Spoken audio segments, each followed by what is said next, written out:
Hi everyone, my name is Abigail Crane and I'm going to be talking about the chronic mental health stigma in the US and why it contributes so heavily to the abuse of drugs. I've always been interested in the history of mental health, and growing up with a psychologist as a mother just sparked my passion even further.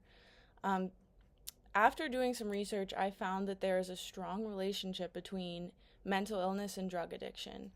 I've had many friends who have dealt with addiction, all of whom have struggled with their mental health at some point in life. I've witnessed not only the struggle of those who deal with addiction, but have also seen the tragic aftermath of those who have passed away because of that. It's difficult to watch so many people suffering through addiction because they were too embarrassed to ask for help or didn't have the resources to get it. I'll be diving into some of the popular stigmas around mental health and the reality of why so many people end up turning to drugs instead of seeking treatment. I started my research on Google Scholar by searching things like mental health stigma in America or the correlation between addiction and mental illness. I was off, excited to start my research. I clicked the first article that popped up. Trends in public stigma of mental illness in the US, 1996 through 2018. Although this was not a longitudinal survey, it took data from previous studies within a 22-year time span and analyzed the findings. One of the first things that stood out to me while reading was that the number of studies done pertaining to public perception of mental illness was quite limited.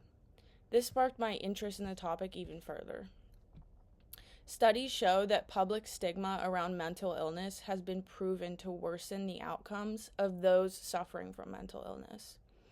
And 40% of this population report that they have chosen not to seek treatment, despite how accessible or effective it may be.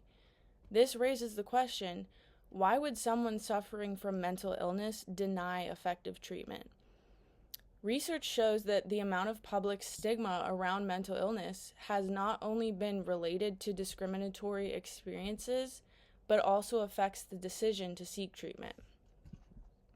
In the book Stigma and Mental Illness by Paul J. Fink, the authors point out that in murders committed by former mental patients, no one investigates the failure of the mental health treatment system. This system often leaves patients untreated for long periods of time or forces patients out of treatment despite the psychiatrist's recommendation. The crimes portrayed on television that are committed by mentally ill individuals cause beliefs about mental illness to become even more stigmatized in relation to violence. This, in turn, contributes to the cycle of psychiatric patients not receiving proper treatment. Although our society has greatly advanced in its medical approach to mental illness, public stigma remains one of the most powerful influences on treatment decisions for psychiatric patients. So how does this lead to addiction? Okay, say you're someone suffering from a manic depressive disorder. You've just seen an article on the news about a recent murder committed by someone with your same disorder. Said convict was forced out of a mental institute due to overly aggressive behavior.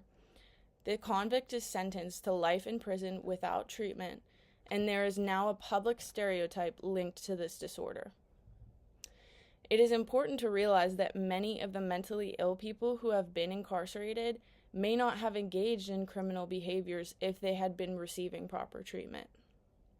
Research shows that a person thought to have committed a felony is immediately arrested and brought to jail regardless of their mental state. After they have been held in custody, they may be evaluated for treatment if necessary. If this person has committed a more serious crime, though, the criminal justice system doesn't allow them to be transferred to a mental institution due to the lack of security. This person would be released back into society after serving their time, and they would remain untreated. So your options are slim.